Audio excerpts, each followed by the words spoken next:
next speaker. And our final speaker for this session is Donna Zhang, who is the Musil Family Endowed Chair in Drug Discovery and a professor of pharmacology and toxicology in the College of Pharmacy here in Tucson. Donna received her PhD at NYU and did a brief postdoc after that with DuPont. Then took a research assistant professorship at the University of Missouri, Columbia. We were able to recruit her here to Tucson from there, where she came in 2005 as an assistant professor and has had a rapid progression and a really solid research program ever since, leading to her named professorship in 2019. She has done an awful lot of work on NRF, Don't Call Me Nerf 2, and we'll hear about that today. The title of her presentation is NRF2 based therapeutics for disease prevention and intervention. And Rick, I see you have your screen on. Is that for a reason? Just for I see that there's nothing there. So Donna, we'll turn it over to you. Thank you, Bill, You're for welcome. your kind introduction. And let me share the screen.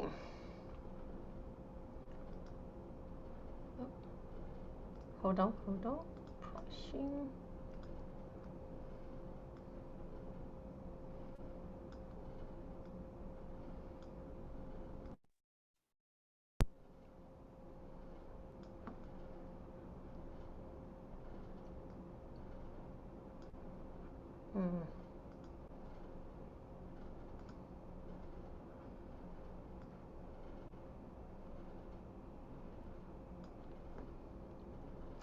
Okay, you guys can hear me and see the full screen? Yes. Okay, one more thing, laser point. Able to see my laser point? Indeed. All right, thank you. Good afternoon, everybody. So my lab is an NRF2 lab. So we try to understand how NRF2 is regulated, how it responds to environmental insulting or any stimuli, and also we interested in the role of NRF2 in human diseases. So my lab mainly cover cancer. So within cancer, we're more interested in lung cancer and ovarian cancer, and also diabetes. So recently, also not so recently, for 5 years, in collaboration with Lisa's lab, we also doing aging and Parkinson disease. So let me just first give you a very brief introduction about history of this pathway. So I continue to feel lucky. We are in a very exciting field. So the publication keep increasing, and more scientists are really interested in understand this pathway and link this NRF2 in human disease. So back to around 1990. So the NRF2 was actually cloned in 1994. So the discovery of the NRF2 pathway was attributed to scientists in chemoprevention field. So that time it has already very clear that consumption of some type of food can reduce incidence of cancer. So one of the pioneer, which is Paul Terry, was a National Academy at Johns Hopkins.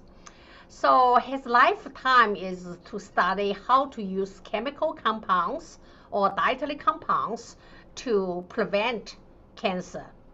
So he was very obsessed with this broccoli sprouts. So there's one ingredient called sulforaphane. This is a structure of sulforaphane, and the consumption of sulforaphane can reduce the incidence of cancer. So then those are the so-called chemopreventive compounds in our dietary, in our diet. So consumption of those compounds can reduce incidence of cancer. Then another important observation is consumption of those compounds can induce gene expression of this set called detoxifying enzymes or endogenous antioxidant. So those are the classical name of the enzymes, detoxifying enzymes. Later on, of course, identified they are NF2 target genes. So that then in 1997, so Bill Surt at Wisconsin tried to analyze the common what's in the promoter regions of those genes. What's the common consensus sequence? So he identified, so by aligning those, phase 2 detoxifying enzymes, GSTs, and quinol reductase. So he identified a consensus sequence, which is here. This he named. Can I remove this? So he named this. He named this antioxidant responsive element, AIE. Okay. So this was around 97. So between 97 to year 2000, there are tons of studies trying to identify which transcription factors regulate AIE. So it's about this time, and I have to introduce my dear friend Tom Kensler. So Tom was, at Johns Hopkins, of course, interested in chemoprevention. So he was doing clinical trial in China using broccoli sprouts as a chemopreventive compound. So by search literature, he felt probably sulforaphane activate phase 2 detoxifying genes through AIE, through this NF2. So on the way back from China to US, he stopped in Japan, visited Masi Yamamoto's lab, and convinced Masi to give him the NF2 knockout mouse. So that is the Japanese version of NF2 knockout mice. And what I have is the US version made by Yuanwei Ken, a national academy at San Francisco. So Japanese version of NF2 knockout mice actually have phenotype with white teeth, not US version of NF2. So that's the side story. So Tom used this mice, did this critical study. To me, this is the first paper very convincingly show that NF2 is the transgene factor regulates AIE. Because in those NF2 knockout mice, of course, they have decreased basal expression of phase 2 detoxifying enzymes such as GST. Therefore, those mice are super sensitive to chemical carcinogens. So if you feed those mice with broccoli sprout or other chemopreventive compounds, there's no protection. So those compounds lost anti-cancer efficacy in NF2 knockout mice. So that was year 2000. And when I was in Missouri, I was really interested in find my own niche, which is a toxicologist who is really interested in signal transduction pathway. So I find that is what my passion probably will be. So since then, I have been like married to NF2, and my career is all built on NF2. So the first decade of NF2 study. Why would I move? Oh, good. Okay, so the first decade of NF2 study basically defined how NF2 is regulated by Oh, I skipped one slide. So before move to NF2 signaling pathway, I have to mention this cloning. Another biggest events signaling the start of this pathway is discovery of KEAP1. So KEAP1 was cloned by Ken Ito. At that time was a postdoc in Masi Yamamoto's lab. So he used the N-terminal piece of NF2 and used yeast-2 system, fished out NF2. So they published in this gene and development paper, and I think NF2 is a negative regulator. Negatively regulates NF2, so prevent NF2 gets into nuclear, therefore block NF2 signaling. So which of course oversimplified. And that is the KEAP different domain. There's one important domain called CALCH. So this is the CALCH 6-beta propalar structure. That is the domain bind to the N-terminal of NF2. Okay, so at about that time, the only thing known is, okay, there's a NF2 regulates phase 2 detoxifying enzymes or antioxidants, and the KEAP is a negative regulator of NF2. So start from that. So did a couple of comparison, and finally I figured out KEAP actually is a substrate adapt protein for this giant E3 ubiquitin ligase. Constantly targets NF2 for ubiquination and the 26S proteasomal degradation. Once you eat broccoli sprouts or under oxidative stress, that complex have a conformational change, so NF2 protein is stabilized. Then accumulated NF2 moves into nucleus, where it forms heterodimer with small MEF protein, direct activation of the NF2 target gene, such as NQ1, GCLM, and AKL1C1, and hemooxygenase 1. Those are all classical NF2 target gene.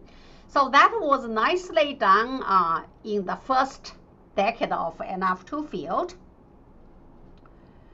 So here I call it the canonical activation of NF2. So because most of the inducer are targeting KEAP1 cysteine 151. If you mutate this KEAP cysteine 151, the pathway is no longer being can no longer be activated. But today I'm not going to talk about this, and let's move on. So that is a very summary cartoon to illustrate how NF2 is activated is really important, because the first decade of NF2 field, everybody consider NF2 is great for chemoprevention, right? NF2 is a good transcription factor. However, in the second decade of NF2 study, now everybody consider NF2 is bad, NF2 is even oncogene. So Tyler Jacks and Tyler Jacks' offspring, they all call NF2 is an oncogene. So the reason of this, good or bad, so is summarized here. So the thing is how NF2 is activated is very important. It determines the good, the bad, and the ugly of NF2. So in normal cell, even in your body, NF2 expression is very low. As I illustrated, that is constantly targeted by this KEAP-containing E3 ubiquitin ligase for ubiquination and degradation. Therefore, NF2 basal level in your body is low. After you eat broccoli sprouts, so it is upregulated. In about 1 day, it will go back to basal level. So then you need another pill to induce NF2. So this type of induction is intermittent So it's transient, okay? And also the magnitude is not huge by pharmacological activation. However, dark side, especially in certain cancer cell, like especially in lung cancer, 30% of lung cancer patient has KEAP mutation in the KILCH domain, which is NF2 binding domain, or in this domain, ETG and DLG. This is one NF2 molecule bind to two KEAP molecules through weak binding and strong binding. They call like door, hinge and latch. So hinge is a strong binding, very difficult to disrupt, and this is a weak binding. However, the somatic mutation disrupt KEAP NF2 interaction, of course, will result in constitutive or permanent activation of NF2, maximum induction, because KEAP is no longer functional. So that there's also another way to activate NF2, which again, I just very briefly mentioned this cartoon, and because this is very important to our arsenic research. So arsenic induces NF2 in this manner, non-canonical manner, which is bad because it's more mimicking the cancer cell. So it induces NF2 by block of autophagy. So here, this is the autophagosome, and the P62 is a substrate adapter for autophagosome. It brings in KEAP1, so disable KEAP1. Therefore, NF2 is stabilized. So to resolve this type of structure take much longer time than the cysteine-mediated redox sensing mechanism, therefore resulting in prolonged activation. So this type of activation is bad. We basically try to study arsenic activated NF2 is in a better way, resulting in protecting of the cancer, already transformed the cancer cell.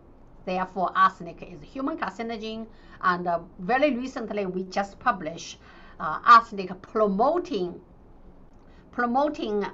diabetes in NF2 dependent manner, in NF2 and P62 dependent manner.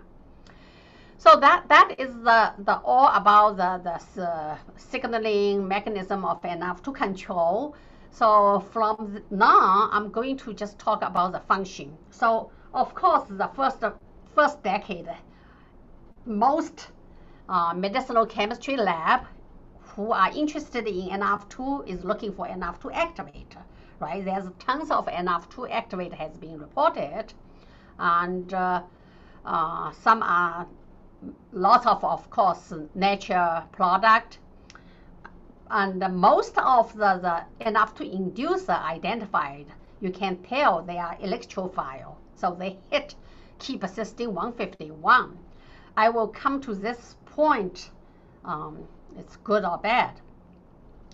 So far, the only NF2 activator has been FDA approved drug is called the dimethylfumarase.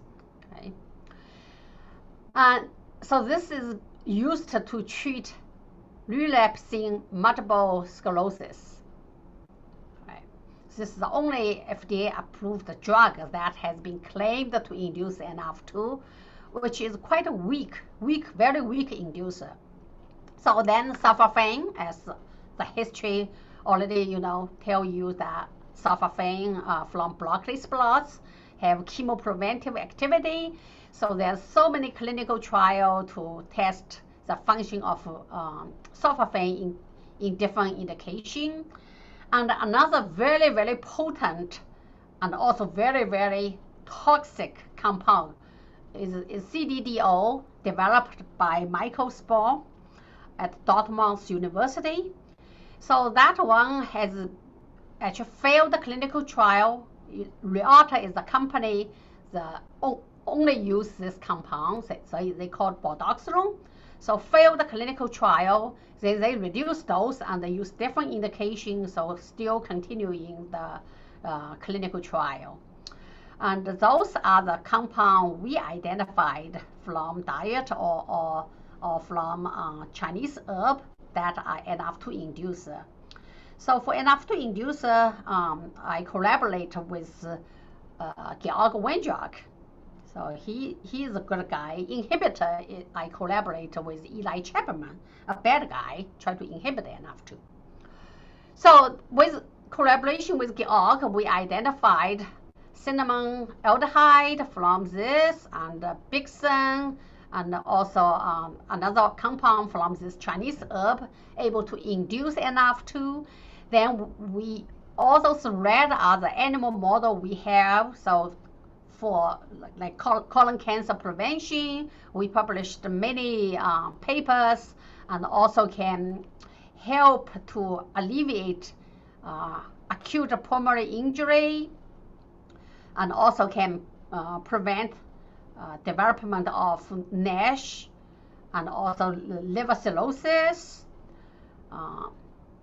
So activate NF2 also can alleviate the diabetic damage, such as nephropathy, and also wound healing. So if diabetic mouse with wound, so if you topically smear NF2 inducer, able to recover, healing much faster. So, and also we tested the protective role of NF2 in aging and the neuroprotection. Just show you one slide, and in collaboration with Lalita and another the one did lots of study. So see, so this each is we publish many publications, so I select those I feel really interesting one. So reduced NF2 expression mediates the decline in neural stem cell function during a critical middle age period. So during middle age, somehow NF2 basal level decrease. Okay. Then another paper say a role of NF2 expression in defining the aging of hippocampal neuronal stem cell. Again, you know, more NF2 is good and decline is bad. So very recently, so this year, we another paper just published NF2 in basically in Parkinson's disease. So Larissa has human knock-in alpha synuclein gene, so to mimic Parkinson. So we cross NF2 wild type and the knockout, and studied this. So NF2 loss attenuates Parkinson phenotype and behavioral dysfunction. So in Parkinson mouse model, in humanized Parkinson mouse model. So those are the good aspect of NF2. So as you aging, NF2 decrease, to activate NF2 can prevent or slow down disease development. But from all those, so from this you can see, you know, we only genetically manipulating NF2. We haven't used anything to induce NF2. Do you know why? Because it seems none of the NF2 inducers able to penetrate the blood-brain barrier. So therefore, they're still, you know, need looking for NF2. Oh, that resolution is so bad. Okay, so what's the challenge in developing NF2 activators? So as I said, it's so easy to find NF2 activators. Any compounds that is electrophile, you know, if it's reactive to cysteine residues, can activate NF2 through key cysteine dependent manner. However, think about how many proteins they have cysteine residues. So of course, those highly reactive electrophile compounds also have lots of off-target effects. That's why, so now the current people in the field, including ourselves, is to looking for the molecular specifically disrupt KEAP NF2 interaction. As I mentioned, so green is the KEAP molecular, with the CALCH domain is the NF2 binding domain.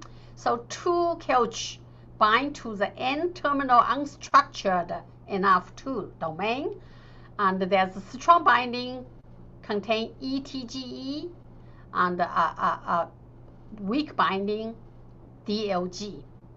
So this 2 CALCH domain bind to peptide. This structure was done by Masa Yamamoto in 2006.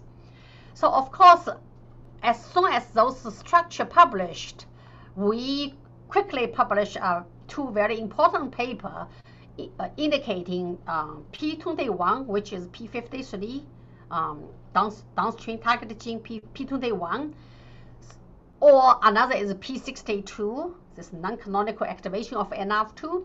So anything can disrupt, anything can bind to CALCH, like P62 contain an ETGE like domain able to bind to KEAP1, and P21 able to disrupt KEAP and DLG interaction. So any endogenous molecule can disrupt KEAP NF2 interaction, will have crosstalk with this pathway. So we did publish lots of mechanistic paper, identify the crosstalk. It's like highway, many highway together in the highway hub. Okay, so at this point. So the second generation of NF2 activator is going to be those specifically disrupt KEAP NF2 interaction, so protein-protein interaction. We also find a couple of, and there's a couple of reported ones, but the problem is they are not as potent as those electrophile NF2 activator. But of course, they also have far less toxicity. So we are continue pursuing this aspect. Now let me switch to the dark side of NF2. So which is NF2 is bad in cancer promotion and progression. So we published original paper indicating the dark side of NF2 back to 2008, because that time it is very clear to us that NF2 is a cell surviving pathway. NF2 always protecting cell, whatever is normal cell or it's transformed cancer cell, NF2 is protecting them. So this is the motivation. We try to see whether during chemotherapy, NF2 is protecting cancer cell from therapeutic drug to kill cancer. So indeed, NF2 enhance resistance of cancer cells to chemotherapeutic drugs. And but the past decade, the second decade of field, so more and more paper now focus on this, because lots of cancer researchers are interested in this NF2 as an oncogene. So that is in our cancer cell review paper. So Mongse, my former graduate student, now is the associate editor at Cancer Cell, the journal Cancer Cell. So she nicely summarized the field in 3 years ago. So in normal cell, activate NF2 is good to prevent normal cell transformed by carcinogen. However, once cell already transformed, become malignant, further activation actually resulting in increased proliferation. So it's promoting cancer growth. And also for those cancer cells who migrate to other side, you need NF2 there to protect. So NF2 is also promoting metastasis. So we also publish in Science Translational Medicine, indicating it's the very first paper mentioning NF2 in metastasis. So let me so around this time now, more and more people try to call NF2 oncogene because of those studies. So in lung cancer, as I mentioned, about 1/3 of lung cancer patients has KEAP1 mutation or NF2 mutation. So in lung squamous adenocarcinoma, see KEAP is heavily mutated. It's next to the P53. Okay? So those head and neck, endometrial, colon, so all those are indicating that either KEAP or NF2 is mutated, means NF2 is constitutively upregulated in those cancer, in those tumors. So this is the enrichment. So already put NF2 and the KEAP mutation way on this famous tumor suppressor and oncogene. See, P53, P10, KRAS, all there. So that's why more and more cancer researchers are interested in NF2 field. So since 2006, after I got my independent lab, came to College of Pharmacy here. So I was, while other people interested in NF2 inducer, I'm actually more interested in developing NF2 inhibitor. But turns out it's quite a nightmare. So first we used cell-based AIE luciferase cell-based assay to screen for the whole extract of this Chinese herb. Then I got Dr. Ren from China, a natural product lady, who fractionated over like 100 fractions, chasing down the activity. Finally find it is this Brusatol able to inhibit NF2 function. See, 40 nanomole in AIE luciferase, and also inhibit NF2 at the protein level, and also NF2 targeted gene at the protein level at 40 nanomole. So that work able to have we got a publication in PNAS and also got NCI R1 grant. So here, this figure is 4 years of study. Okay. That was in the preliminary data when I applied NCI grant. So with this, they give me the R1. So that is the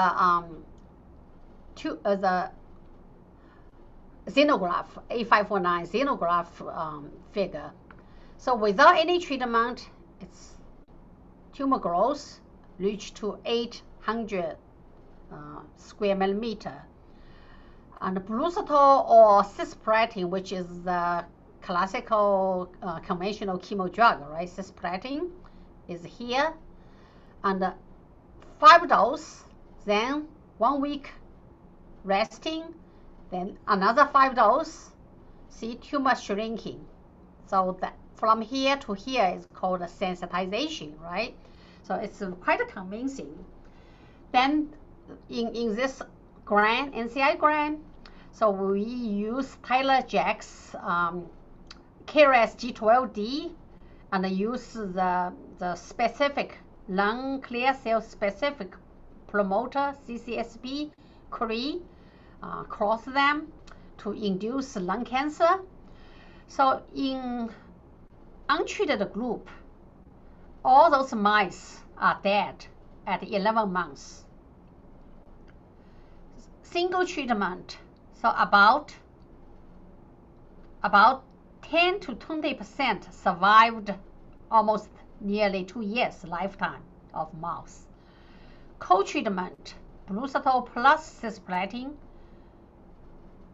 40% survived.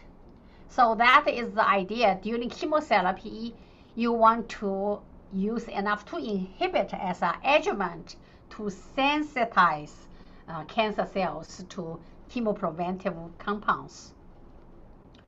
So another small story, but I think it's very interesting, so I put it in this slides.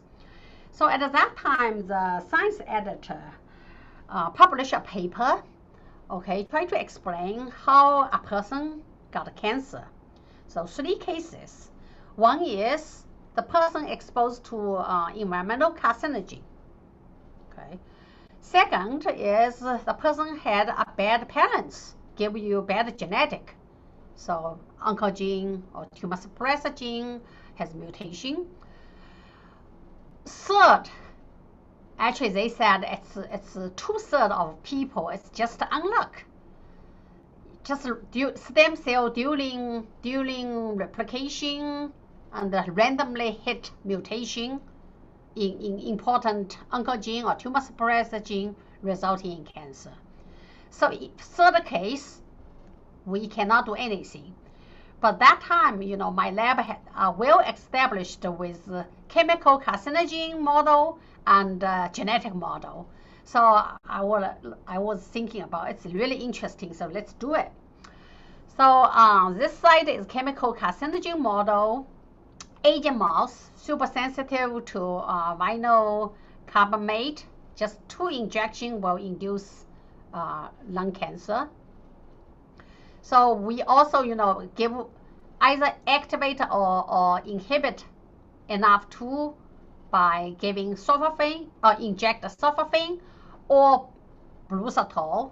So either before induce lung cancer or after cancer tumor already formed, then to manipulate NF2. So same case with this KRAS. Instead of KRAS, we just instill coronavirus to induce KRAS activation to induce lung cancer. So those are the, then we count the surface tumor, those clear are the surface tumor, or the area of tumor in the lung after H1E staining. So those are the data. So the conclusion is, actually it's well expected. NF2 prevents the initiation of environmental factor induced cancer, but has no effect on genetic factor associated cancer, right? Once KRAS activated, whatever, regardless you have NF2 or no NF2, the cancer will form. And NF2 promotes the progression of pre-existing tumors in both cases. So this brings in a big discussion, debating in the field, right? So people in chemoprevention, how do you know when you give them blockless blots to induce NF2, how do you know they don't have any cancer cell? And most of people, at age of 60, they probably already have transformed cancer cell there. So that is the big debating for the chemoprevention. So now, in the rest of time, I give you 2 more slides. This is really still very hot. The data just put together 1 week ago. We almost have a big paper ready to submit. Again, talking about how important of NF2 in tumor. So indicating, in other words, how important to develop NF2 inhibit in any type of cancer. This is ovarian cancer. Okay. So again, first we use genetic way. This is Xenograft. So we have SKLV3, which is ovarian cancer. We generate hetero knockout or double knockout, so no NF2. So if you look at those, so inject same number of, I think 10 million into SNG mouse, so immune deficient mouse. So these independent cell line, okay, CRISPR problem is have off target. So we always make like 10 different cell line, make sure they don't have obvious other effect other than just NF2 knockout. So all those 3 NF2 knockout cannot grow. So it is very convincing. And we also have organoid, the organoid method to test. In 3D, without NF2, cancer cell cannot grow. Okay, so that is untreated wild type and untreated one allele wild type, so hetero NF2. Those are the treated with phyllotosis inducer and other new stuff. So, and one more slide is we use M-cherry labeled ovarian cancer cell line and IP injection. Okay, then measure the intensity. So this is the Brusatol NF2 inhibitor group, and this is the control group. Then we also have double treatment. So this is another story called phyllotosis inducer. See, untreated and treated, basically signal is gone. So this is after injection of cell in 3 days. Then after six injections, so inject Brusatol here, 1, 2, 3, 4, 5, 6. Yeah, after 6 injections, the tumor is gone. And as a reference, there's a published paper use exactly same line for cisplatin. Take 13 days, it's gone. Then if you waited to 26 weeks, the signal came back. So now we are at a waiting period to see whether this completely kill cancer cell or they will recover. So yeah, that's the last slide. The biggest challenge in developing NF2 inhibitor. So so many of our work has been shown NF2 is really important for tumor growth, but how to inhibit it? It's very, very challenging. Since 2006, there's no single NF2 inhibitor really direct targeting NF2. So even our Brusatol is not direct binding to NF2. So we try to find a direct NF2 inhibitor. So, but the problem is NF2 being a transcriptional factor that is not a hormone receptor. So those are not nuclear transcription factor. Lack a druggable binding pocket. Lacking a tractable biochemical function, like kinase, you can use substrate, so can use traditional high throughput. It's very challenging.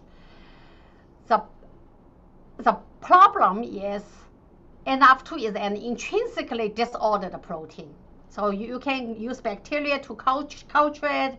Induction is not great. And after purify, really whether have activity or not, you don't know.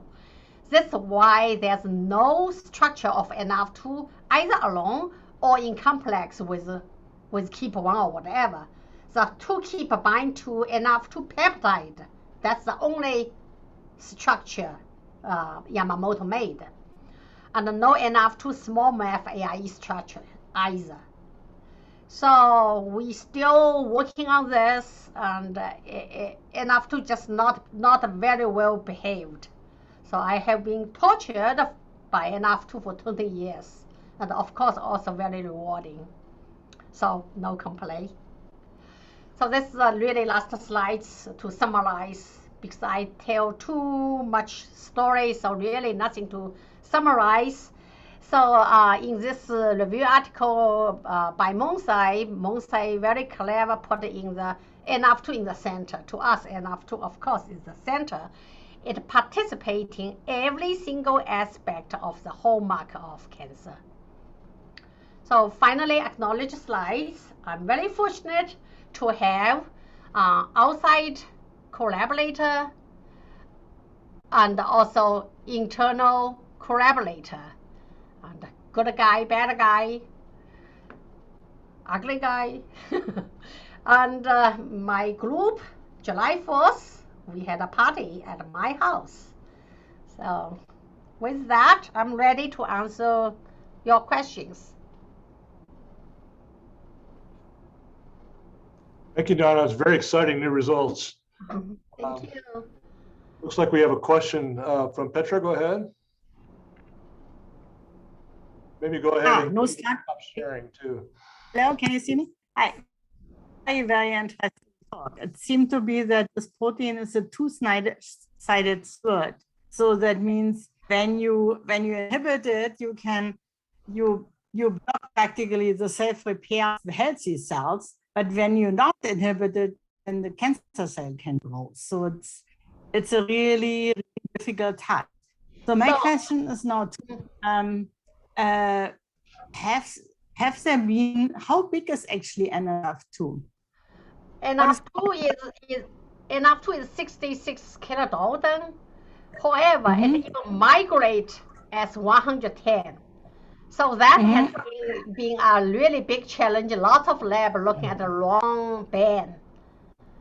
So yeah, so it's somehow it's migrate even abnormally at 110. So the reason is we know it's migrates 110 because when I started studying NF2 in 2000, there's no NF2 antibody, of course, right? So we use HA tagged NF2 to express. It's always in 110. Even bacteria purified is in 110. So it's migrate abnormally. So my question is, have you tried to form a complex with the DNA binding region where it binds to? So it's bind to, yes. So you're talking about the form dimer with a small MAF protein, right? Bind to AIE, DNA AIE. We actually try to do crystal, yeah. We are cloning used wet, try to express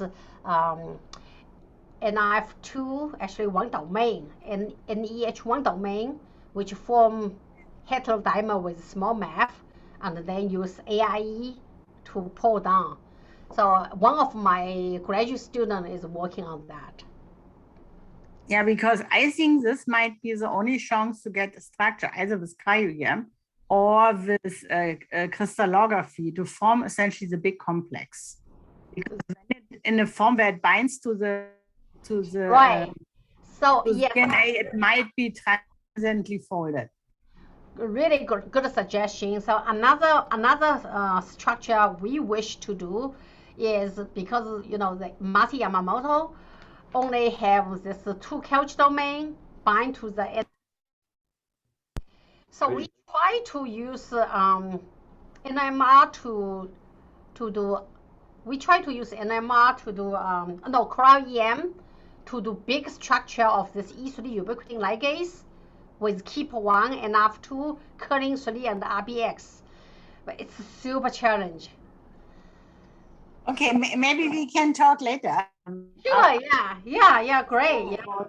About some ideas, because when you would have an epitope-specific antibody which binds to the complex form between the small protein and the NF2, then it might actually reach the size of cryo-EM, and then you don't have to crystallize it. So yeah, so several ideas. And, I think we should probably talk further about opportunities, because having a structure of it would in the DNA bound form might be a really challenging task, but also an interesting one. Okay, thank you. Thank you. So we're running a little short on time, but Selena, you have a quick one? Yeah, I have a quick one. So fantastic presentation, Donna. Do you know if Brusatol gets in the brain? And are you concerned at all with that? Would you want to make a find a compound that's no brain penetrant just to avoid potential effects in the brain? As we know, activation, or it goes down with aging, and that's when you get cancer. So what are your thoughts around that? Brusatol, I don't think it will penetrate the brain. Mhm. And also right now, so for neuro and aging people, they really want small molecular of enough to activate, which can penetrate the brain, right? Can get into brain. There's no such one. Yeah. Even not the dimethylfumarase, right? The approved drug. Yeah, I'm just going to, yeah. What I'm So talking about. There's huge interest to have enough to activate, able to get into brain for sure. Yeah, when I started at Merck in 2005, that was one of the projects. Of course, it was abandoned at one point for neuroscience. I know all those Merck. Yeah. So, but I'm just concerned about as a cancer treatment, would you probably not want that compound to go in the brain because you don't want to inhibit NRF2 in the brain? That's pretty much kind of my point. Right. Okay, great. Thank you. All right, so I will take a moment here to thank all of our afternoon speakers, which